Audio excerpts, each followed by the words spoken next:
Hello दोस्तों, स्वागत है आप लोग का। दोस्तों आज डेट है 25 मार्च। देखेंगे करंट अफेयर न्यूज़ में कौन कौन सी न्यूज़ इंपॉर्टेंट है हमारे एग्जाम पॉइंट ऑफ व्यू से। ठीक है, जिन्होंने डीके सर अकेडमी का अभी तक ऐप डाउनलोड नहीं किया दोस्तों, ऐप डाउनलोड कर लीजिए।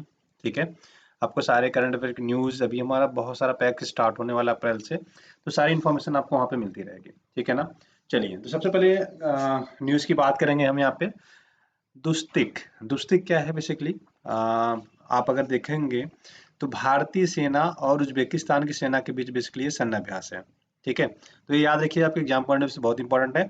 अच्छा, मुझे अगर यूपीएससी में क्वेश्चन पूछना होता तो मैं पूछ लेता। कैसे? हाल ही में चर्चा में रहा दुस्तिक क्या है। अगर ऐसे भी पूछ लेगा ना तो आपको पता नहीं चलेगा कि दुस्तिक एक सैन्य अभ्यास है, या किसी जानवर का नाम है, किसी पेड़ पौधे का नाम है, किसी राष्ट्रीय उद्यान का नाम है, या किसी सागर का नाम है, या किसी प्लेस का नाम है। राइट, तो ये ऐसे आपको थोड़ा सा दिक्कत हो जाएगा। तो याद रखिए, दुस्तिक याद रखिएगा क्या है, सैन्य अभ्यास है। किसके किसके बीच है? किसके किसके बीच है? भारतीय सेना, मतलब भारत और उज्बेकिस्तान के बीच में। ठीक है, तो ये थोड़ा सा याद रखिएगा, आपके एग्जाम पॉइंट से इंपॉर्टेंट भी हो जाता है। अब अच्छा, ये संस्करण हो कहाँ रहा है? ये एक्चुअली 2022 का संस्करण, इसको तीसरा संस्करण है। ये कहाँ हो रहा है? ये हो रहा है उज्बेकिस्तान। ठीक है, इनका एक यांगी यांगी यारिक प्लेस है उज्बेकिस्तान में, वहाँ पे हो रहा है। पिछला वाला अगर बात करें, जो 2021 वाला हुआ था, तो ये उत्तराखंड में हुआ था। ठीक है, तो ये थोड़ा सा याद रखिएगा। इसके अलावा भी भारत के बहुत सारे सैन्य अभ्यास है, तो याद रखिएगा। बहुत ज़्यादा फेमस वाले मैंने यहाँ पे ऐड कर दिए हैं, जैसे गरुड़ है, गरुड़ शक्ति। गरुड़ शक्ति हमारा होता है इंडोनेशिया और भारत के साथ। एक्विवेरिन मालदीव के साथ हम लोग करते हैं, हैंड इन हैंड। मैंने ये तो बहुत अच्छे से पढ़ाता है, हिंदी चीनी भाई भाई, हाथों में हाथ डाल के हिंदी चीनी भाई भाई से याद रखिएगा क्या, चाइना। ठीक है, बोल्ड कुरुक्षेत्र सिंगापुर के साथ होता है। मित्र शक्ति, है ना, मित्र शक्ति किसके साथ होता है? श्रीलंका के साथ। ठीक है, सूर्य किरण। सूर्य किरण कैसे याद रख सकते हो? सूर्य किरण का बेसिकली तरीका ऐसे याद रख सकते हो कि राजा दशरथ वगैरह ये लोग कहाँ से स्टार्ट हुए थे? नेपाल से माना जाता है ना कि उनका जो एरिया था ना नेपाल से, तो ऐसे कुछ कोरिलेट कर सकते हो। ठीक है, शक्ति याद रखिएगा किसके साथ होता है? हमारा फ्रांस के साथ होता है। नोमैडिक एलिफेंट मंगोलिया के साथ। ठीक है, नोमैडिक जहाँ आता है वहाँ पे कहीं ना कहीं मंगोलिया के दिमाग में आ जाता है, या फिर एलिफेंट कहीं ना कहीं मंगो जैसे फीलिंग देता है ना, तो याद रखिएगा। अच्छा, मंगोलिया कहाँ पे है? ये आपका थोड़ा टास्क है, मैं बता रहा हूँ। खोजना है आपको कि गूगल मैप में कहाँ पे है। मैं आपको हिंट दे देता हूँ। रसिया के नीचे है, और आपका चाइना के ऊपर है। आप ये जस्ट गूगल मैप में खोज लीजिए कि मंगोलिया कहाँ पे है, और मंगोलिया किन किन राज्यों के साथ अपना बॉर्डर शेयर करता है, उसका कमेंट जरूर करिएगा। ठीक है, आपके लिए टास्क क्या है दोस्तों, कि मंगोलिया किन किन देशों के साथ बॉर्डर शेयर करता है, उसको आपको कमेंट करके बताना है। ठीक है ना, ये आपके लिए होमवर्क रहेगा। प्लीज सर्च करिएगा, आपको बहुत कुछ सीखने को मिलेगा। ठीक है, उसके बाद बात करते हैं युद्ध अभ्यास की। तो युद्ध अभ्यास की बात करें तो संयुक्त राष्ट्र अमेरिका के साथ हमारा युद्ध अभ्यास होता है। इसके अलावा भी बहुत सारे सैन्य अभ्यास होते हैं, बट अभी मेजरली मैंने सारे पढ़े हैं। ठीक है, अब बात करेंगे डब्ल्यूटीआई की, वर्ल्ड ट्रांसफॉर्मिंग इंडियाज अवार्ड। अब डब्ल्यूटीआई हमने चालू क्यों किया? डब्ल्यूटीआई चालू करने का बेसिकली पर्पज ये है कि देखो, आज के टाइम पे बस मेल ही इंटरप्रेन्योरशिप नहीं करते हैं, एंटरप्रेन्योरशिप नहीं करते हैं। राइट, आज के टाइम में फीमेल भी बिजनेसमैन हो गई हैं। फीमेल्स बहुत सारे ऐसे काम करते हैं जो पहले बस मेल ओरिएंटेड था। ठीक है, क्योंकि पितृत्वात्मक समाज है हमारा, तो वोमेन्स को इतना मौका में नहीं मिला, फीमेल्स को इतना मौका नहीं मिला।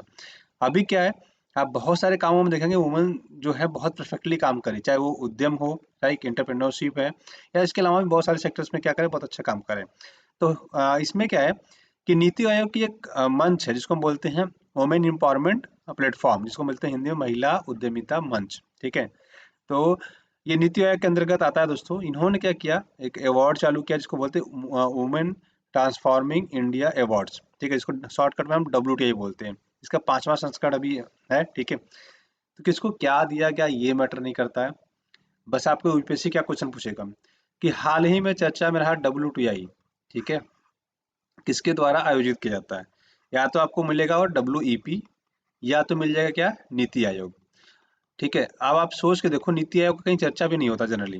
राइट, लेकिन यूपीएससी डब्ल्यूईपी ना लिख के नीति आयोग लिख देगा। आप लोगों को लगे नहीं, नीति आयोग तो हो ही नहीं सकता, लेकिन आप ध्यान से देखोगे तो नीति आयोग क्या है, एक पेरेंट्स कंपनी होगी, मतलब ऐसे समझो आप। ठीक है, अब ऐसे समझो आपके दादाजी यहाँ हो गए, तो ये नीति आयोग दादाजी हो गए, उसके नीचे क्या हो गए, आपके पिताजी हो गए। राइट, तो ये डब्ल्यूईपी हो गया, और उसके नीचे अवार्ड दिया जाता है, मतलब आप लोग हो गए।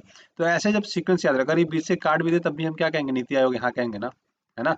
ये तरीका है जिससे आप क्या कर सकते हो, याद रख सकते हो। ठीक है, अब डब्ल्यूटीआई अवार्ड इस बार 75 महिलाओं को दिया जा रहा है। क्यों? क्योंकि हमने आज़ादी के 75 साल सेलिब्रेट कर रहे हैं। ठीक है, तो ये थोड़ा सा याद रखिएगा, आपके एग्जाम पॉइंट से रिलेवेंट हो जाता है ना। चलिए, तो इतनी चीज़ याद रखिएगा। एक अच्छा, डब्ल्यूटीआई जो अवार्ड दिया जाता है साल में एक ही बार दिया जाता है। ये सारे के सारे अवार्ड महिलाओं को ही दिए जाते हैं, ऐसा नहीं कि पुरुषों को दिया जाता है, ये मत समझ लीजिएगा। ठीक है, तो ये थोड़ा सा एग्जाम पॉइंट से आपके रिलेवेंट भी है, तो ये चीज़ें याद रखिएगा। ठीक, चलिए 2018 में एक्चुअली नीति आयोग ने इसको स्टार्ट किया था। ठीक है, चलिए विश्व वायु गुणवत्ता रिपोर्ट 2021, अगर इसकी बात करें तो वर्ल्ड के, मैं अभी इंडिया की बात नहीं करूँ, वर्ल्ड के सबसे मोस्ट मोस्ट पॉल्यूटेड सिटी में किसका नाम आता है? दिल्ली का। दिल्ली हमारा दोस्तों वर्ल्ड का मोस्ट पोल्यूटेड सिटी के रूप में दर्जा दिया गया है। इवन मतलब भारत के बहुत सारे देश हैं जो टॉप 100 में आते हैं। ठीक है, और इसमें बेसिकली डब्ल्यूएचओ ने कहा कि हमारे 93 सिटीज़ हैं जो बेसिकली मोस्ट पोल्यूटेड हैं। ठीक है, बट भारत की ज़्यादातर इसमें सिटीज़ क्या है, पोल्यूटेड है। देखो ये हमारे लिए इंपॉर्टेंट नहीं है कि कौन से क्या है, इसलिए देखो यूपीएससी में क्वेश्चन क्या पूछेगा, ये तो ये है कि भारत का कौन सा है। तो भारत में याद रखिएगा, भारत का दिल्ली नंबर पर रखा गया है, ढाका नंबर 2 पे रखा गया है। इसके अलावा चाड एक इनका देश है। ठीक है, अफ्रीकन कंट्री है, वहाँ का इनका प्लेस है। ठीक है, जिंजामीना। और इसके अलावा ताजिकिस्तान है, ओमान है, ये सब इतने याद रखने की जरूरत नहीं है, बस पहला दूसरा याद रखिएगा। नंबर 1 पे क्या है, न्यू दिल्ली, दूसरा पे ढाका। ठीक है, अब ये दोनों प्लेसेस क्या है, मोस्ट पॉल्यूटेड है। अच्छा, पॉल्यूशन से दिक्कत क्या क्या हो सकता है? अगर मैं कहता हूँ पॉल्यूटेड है तो पॉल्यूशन से दिक्कत क्या क्या हो सकता है? मेजर बहुत सारी दिक्कतें हो सकती है दोस्तों। आपको अस्थमा की बीमारी हो सकती है, इवन कैंसर के खतरे बन सकते हैं। ठीक है, पीएम पार्टिकल्स बहुत छोटे होते हैं, लंग्स में जाके कैंसर करने के खतरे होते हैं, लंग्स जाम हो सकता है। ठीक है, आपको सांस लेने में प्रॉब्लम हो सकती है, बीपी का प्रॉब्लम हो सकता है, राइट, हार्ट अटैक आ सकते हैं। तो मल्टीपल फैक्टर्स हो सकते हैं यहाँ पे, ऐसा नहीं कि कोई एक फैक्टर्स, मल्टीपल फैक्टर्स यहाँ पे आपको हो सकते हैं, राइट। चलिए, तो इसको उपाय क्या क्या हो सकते हैं, अगर ये हम इसकी चर्चा करें अगर एक बार। ठीक है, इसको चीज़ों को कम कैसे किया जा सकता है? देखो, अब पॉल्यूटेड पहले क्या, पॉल्यूटेड जो कंटेंट होते हैं वो क्या क्या हो जाते हैं? PM 2.0, PM 10, ammonia, lead, nitrogen oxide, sulphur dioxide, ozone और कार्बन मोनोऑक्साइड। ठीक है, आप 2000 आई थिंक 2012 में आई थिंक पूछा था यूपीएससी ने, मुझे याद तो नहीं है। ठीक है, अगली बार हम क्या करेंगे, उस क्वेश्चन को भी ऐड कर देंगे। ठीक है, इसमें पूछा था कौन कौन से ऐसे तत्व है जो बेसिकली क्या होता है, मतलब कोयला जलाने पे हमें बेसिकली प्राप्त होता है। तो ऑप्शन में शायद कार्बन मोनोऑक्साइड था, सल्फर डाइऑक्साइड था और नाइट्रोजन का ऑक्साइड था, कुछ ये 3-4 ऑप्शन दिए थे उन्होंने। ठीक है, अगर आप प्रीवियस क्वेश्चन उठाओगे तो आपको मिल जाएगा ये। ठीक है, पोल्यूशन वाले चैप्टर में आपको क्वेश्चन नहीं मिल जाएगा। तो ये तीनों ऑप्शन सही थे। ठीक है, कोयला जलाने पे हमें सारी चीज़ें मिलती हैं।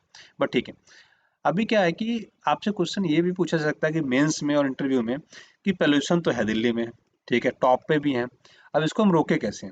तो आप क्या क्या कर सकते हो? आपको जितने उपाय आ सकते हैं दिमाग में, सारे आपको बोलने हैं। जैसे वाहन, आपको पता है जिसपे इंजन लगते हैं, जैसे अभी BS6 पे हम लोग चल रहे हैं ना, इंजन की क्वालिटी बेसिकली करती है। तो इंजन अच्छी क्वालिटी के रखें, ये क्या ऑप्शन ये दे सकते हो।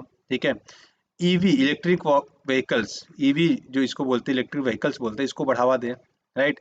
डीजल के इंजन को मतलब कम से कम लोग यूज करें, इसके लिए प्रोत्साहित करें।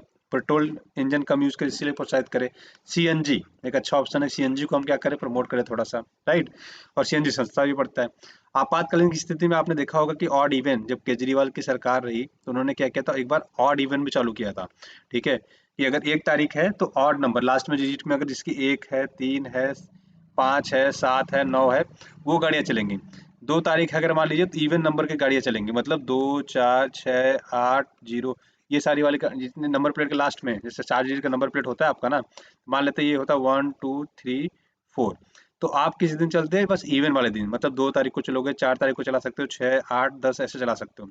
लेकिन अगर आपके एक नंबर प्लेट पे 1, 2, 3, 1 रहता, तो आप ऑड वाले दिन चलाते हैं, मतलब 1 तारीख को, 3 तारीख को, 5 तारीख को, 7 तारीख को, ऐसे चलाते हैं गाड़ियाँ आप। ठीक है, ये होता है ऑड इवन। इसके अलावा कहा जाता है कि हैप्पी सीडर मशीन खरीदने पर किसानों को प्रोत्साहित करें। अब हैप्पी सीडर मशीन क्या होता है? ठीक है, हैप्पी सीडर मशीन ये है एक्चुअली। अब हैप्पी सीडर मशीन है क्या एक्चुअली में? हैप्पी सीडर बेसिकली मशीन, जैसे आपको पता है ना, धान काटने के बाद को जो होता है, पराली जिसको बोलते हैं हम लोग। ठीक है, कहीं कहीं पराली बोलते हैं, कहीं कहीं पुआल बोलते हैं, अलग अलग जगहों पर अलग अलग नाम से प्रोनाउंसिएट करते हैं दोस्तों। तो जो पुआल होता है ना, किसान क्या करते हैं, जैसे खेतों में ऐसे ही रह जाता है, और अभी यहाँ आपको लगता है कि नहीं नहीं यार, यार कैसे रहने देंगे। या यूपी में बहुत सारे किसान हैं जो छोटे किसान हैं, बट दिल्ली के बॉर्डर के आसपास जाओगे जहाँ बड़े किसान हैं, या पंजाब हरियाणा में जाइए, वहाँ उनके पास बीघो बीघो जमीन है। ठीक है, बहुत बड़े बड़े एकड़ में, मतलब 10-10 एकड़, 20-20 एकड़ की जमीनें हैं। तो अब वो लोग कैसे इसको काटेंगे? ये लोग काटने के बजाय क्या करते हैं, खेतों में जला देते हैं। ठीक है, ये लोग क्या करते हैं, हरियाणा पंजाब में काटने के बजाय जला देते हैं। इवन यूपी के कुछ बॉर्डर वाले इलाके, मेरठ वगैरह में जिनको बड़े बड़े किसान है, वो लोग भी ऐसे ही करते हैं। तो ये हैप्पी सीडर मशीन क्या करता है? हैप्पी सीडर मशीन क्या करता है दोस्तों, ये जो बेसिकली पराली बच जाती है ना यहाँ से, मतलब इसके लिए फसल काटने के बाद, ये देखो इसमें दिख रहा होगा आपको, ये क्या करता है पूरा डिस्ट्रॉय कर देता है, मतलब ये पूरा तबाह करके क्या करता है, खेत को खेत में ही मिक्स करने का काम कर देता है। तो इसको, इससे क्या होगा, किसानों को जलाने की जरूरत नहीं पड़ेगी। अब सब्सिडी की बात कीजिए, सब्सिडी क्यों, अगर ये मशीन आपको सस्ता मिलेगा आप खरीद के लाएंगे, महंगा पड़ेगा तो नहीं खरीदोगे, जला दोगे। मशीन सस्ता पड़ेगा, आप लाओगे, इसको खाद बना के यूज कर लोगे। ठीक है, इससे फायदा क्या होगा, इससे फायदा होगा कि आपने जलाया नहीं तो पोल्यूशन, धुआं नहीं बढ़ा, धुआं नहीं बढ़ा तो पोल्यूशन नहीं होगा। आप देखते होंगे जब इसकी कटाई उटाई का टाइम आता है, ठीक है, अक्टूबर नवंबर के आसपास, है ना, अक्टूबर नवंबर के आसपास देखते हो क्या होता है, दिल्ली में पोल्यूशन का लेवल बहुत ज़्यादा बढ़ जाता है। कुछ तो ये रीजन होता है, परालियाँ जो पंजाब हरियाणा यूपी के बॉर्डर पे जलाई जाती है, वहाँ से भी पोल्यूशन बहुत ज़्यादा बढ़ जाता है ना। तो ये सारे फैक्टर्स होते हैं, तो जितनी चीज़ें आपके दिमाग में आ सकती है वो सारे ऑप्शन आप इसमें रख सकते हो। ठीक है, ये चीज़ याद रखिएगा। नासा का आर्टेमिस कार्यक्रम, आर्टेमिस कार्यक्रम बेसिकली अगर बात करें दोस्तों, तो इसका आर्टेमिस कार्यक्रम क्या है कि चंद्रमा पे हम क्या करेंगे, चंद्रमा पर रिसर्च करने के लिए अपना एक प्रोग्राम चलाएगी जिसका इन्होंने नाम दिया है आर्टेमिस। ठीक है, मून मिशन है बेसिकली ये। तो आप याद रखिएगा कि बेसिकली ये कि चंद्रमा पे क्या क्या स्कोप्स है, घर बनाए जा सकते हैं कि नहीं, क्या क्या है, हम सांस ले सकते हैं, रह सकते हैं कैसे, क्या क्या कर सकते हैं, उन सारी चीज़ों को बेसिकली जानने का प्लान है। ठीक है, इवन ये कहेंगे इन्होंने, इनका ये मतलब प्लान ये भी बना रहे हैं कि एक महिला एक पुरुष हम चंद्रमा पे भेजने की योजना बनाएंगे, कब, नासा ने कहा है 2024 तक।